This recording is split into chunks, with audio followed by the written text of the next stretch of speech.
Check করতে হয় সেটা আপনাদেরকে দেখাবো, তাই বেশি বলবো না, চলুন শুরু করা যাক আমার ভিডিও। দেখতেই পাচ্ছ বন্ধুরা, আমি এখানে অনেকগুলো কন্ডেন্সার নিয়েছি। কন্ডেন্সার অনেকেই চেক করে এইভাবে, কন্ডেন্সারের দুই প্রান্তকে নিয়ে সকেটের মধ্যে ঢুকিয়ে দিয়ে 2 সেকেন্ড কিংবা 1 সেকেন্ড রেখে দেওয়ার পর দুটিকে একসঙ্গে শর্ট করে দেখে। এটা কন্ডেন্সার চেক করার সঠিক নিয়ম নয়। এভাবে বেশিরভাগ কন্ডেন্সারই শর্ট করার পর এভাবে টাচ করলে সেটা আওয়াজ হয়। তার জন্য আজ দেখে নিন সঠিক নিয়ম কোনটি।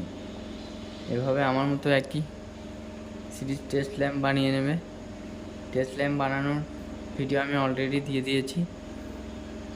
বানানোর পর কর্ড বুঝে নিয়ে এক একটি কন্ডেন্সারে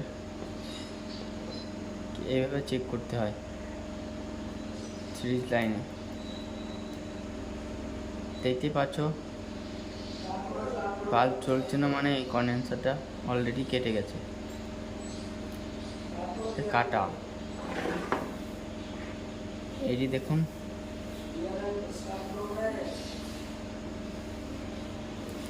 আমাদের এই কন্ডেন্সারটাও কাটা। এভাবে আমরা খুবই সহজেই বুঝে নিতে পারবো কোন কন্ডেন্সারটা ঠিক আর কোন কন্ডেন্সারটা খারাপ। দেখতেই পাচ্ছ এটাও কাটা।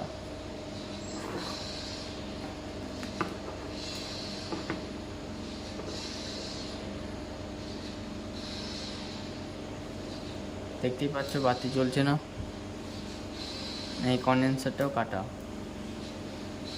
যদি ঠিক থাকতো তাহলে ল্যাম্পটি চলতো।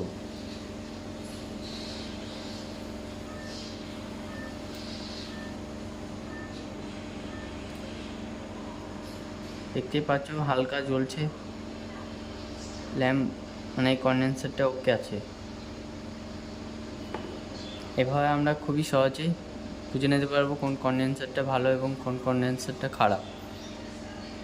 যখনই কন্ডেন্সার চেক করবেন, এরকম আমার মতো একটি সিরিজ টেস্ট বোর্ড বানিয়ে তারপর কন্ডেন্সার চেক করবেন। এটাই কন্ডেন্সার চেক করার সঠিক নিয়ম।